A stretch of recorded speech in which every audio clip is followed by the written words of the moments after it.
Hello students.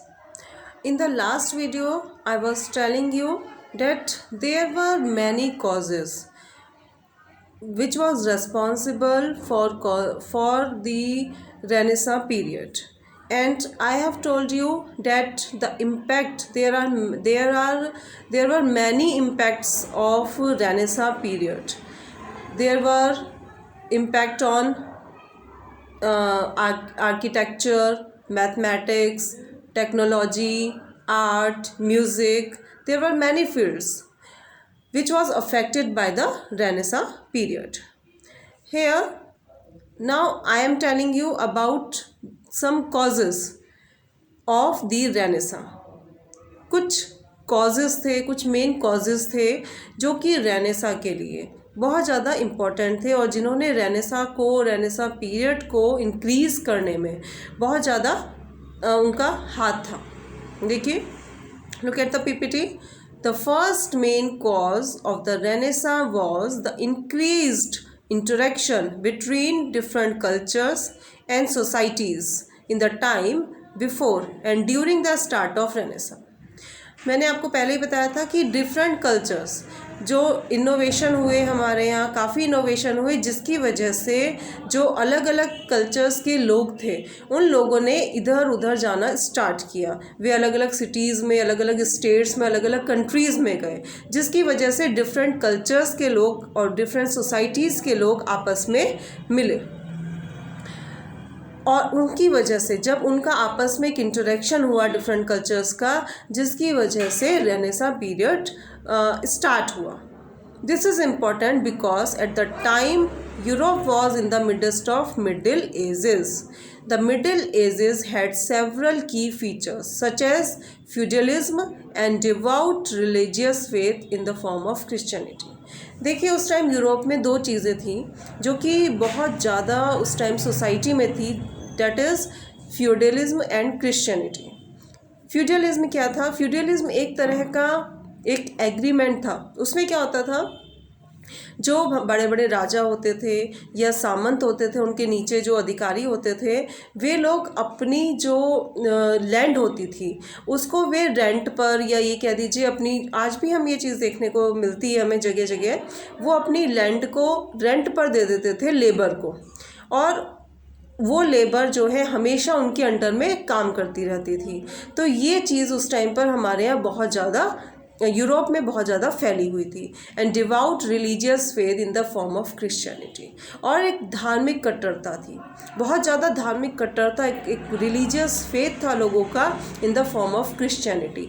यानी ईसाई, क्योंकि यूरोप में ईसाई धर्म ही था ज़्यादातर, तो ईसाई मतलब एक क्रिश्चियनिटी के रूप में उनकी जो बहुत ज़्यादा वे धार्मिक कट्टर थे.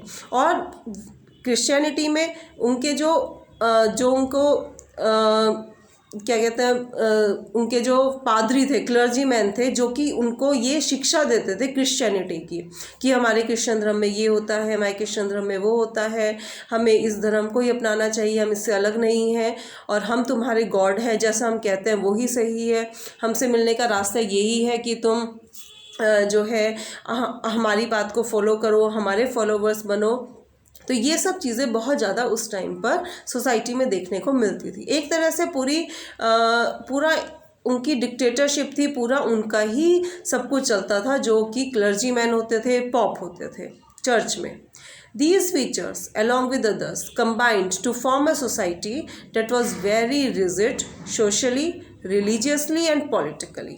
यानी हर तरह से उन्हीं का एक रिजिड सोशल, रिलीजियसली, पॉलिटिकली एक सोसाइटी बन गई थी, जो कि सोशली भी फ्यूडलिज्म में क्या था, बहुत सारे लोग ऐसे थे, क्योंकि हर किसी के पास तो इतनी लैंड नहीं थी कि वो अपना अलग से कुछ बिजनेस कर सकें या अपने अर्निंग अपनी कर सकें. तो ज़्यादातर जो लोग थे वो राजा और सामंतों के ही गुलाम बने हुए थे.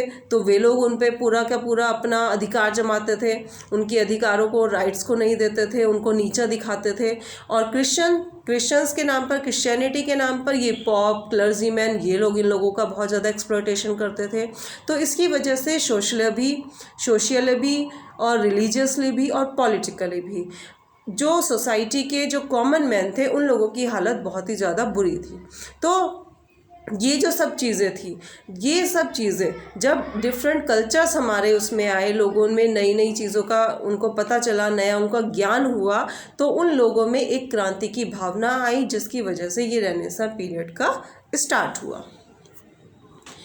The next main cause of the renaissance was the rediscovery bye European thinkers of ancient Greek and Roman ideas and text.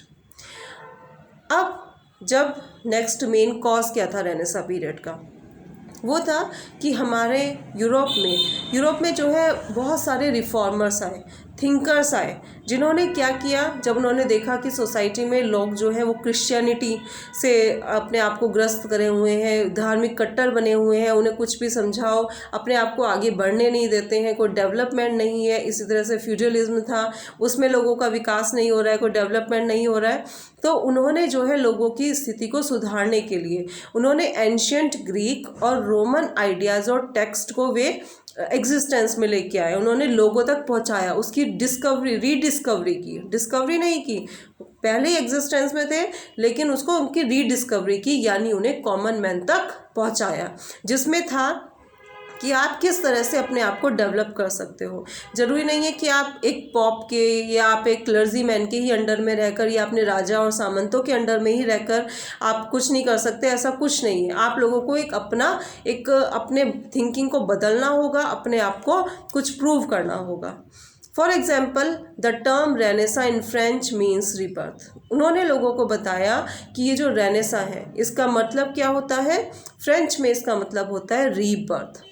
Question आपका MCQs में भी बनता है कि what is the meaning of Renaissance in French language, तो आप वहाँ पर लिखेंगे इसका आंसर रीबर्थ। तो उन्होंने लोगों को बताया कि फ्रेंच लैंग्वेज में रेनेसा का मतलब होता है रीबर्थ, पुनर्जागरण, अपना पुनर्जन्म आपको करना होगा, आपको बहुत सारी चीज़ें समझनी होंगी, आपको अपना डेवलपमेंट करना होगा। This is in relation to the idea that the intellectual culture of the Renaissance was sparked by the rediscovery of these ancient philosophies and ideas which had largely been ignored in Europe throughout the Middle Ages। और ये जितना भी culture था, intellectual culture, यानी उन्होंने लोगों को बताया कि आप आर्ट में, म्यूज़िक में, हर फील्ड में आप आगे बढ़ सकते हैं, आप अपने आप को प्रूव कर सकते हैं, आपको एक लिमिट में रहने की ज़रूरत नहीं है। तो ये सब चीज़ें जो हैं वो सब एंशियंट फिलोसॉफीज़ और आइडियाज़ को, जो कि इग्नोर था यूरोप में मिडिल एज में, जिसे पूरी तरह से इग्नोर कर दिया गया था, पूरे पॉप ने और क्लर्जी मैन ने केवल अपनी ही सत्ता वहाँ बनाई हुई थी, उन लोगों को इन यूरोपियन रिफॉर्मर्स ने समझाया, उनको ये एंशियंट फिलोसॉफीज़ और आइडियाज़ से उन्हें जानकारी दी, उनको अवेयर किया। Many of these ancient texts were preserved by Islamic and Jewish cultures in the Middle East।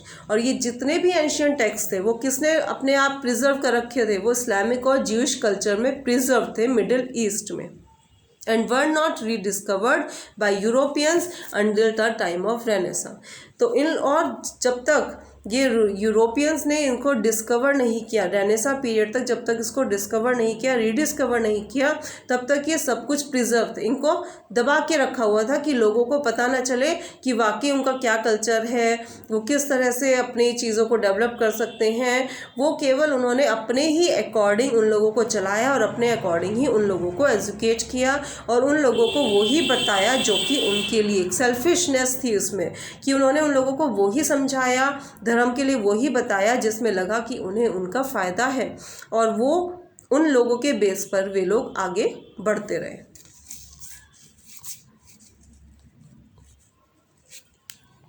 The next main cause of the Renaissance in Europe was the different innovations of the time।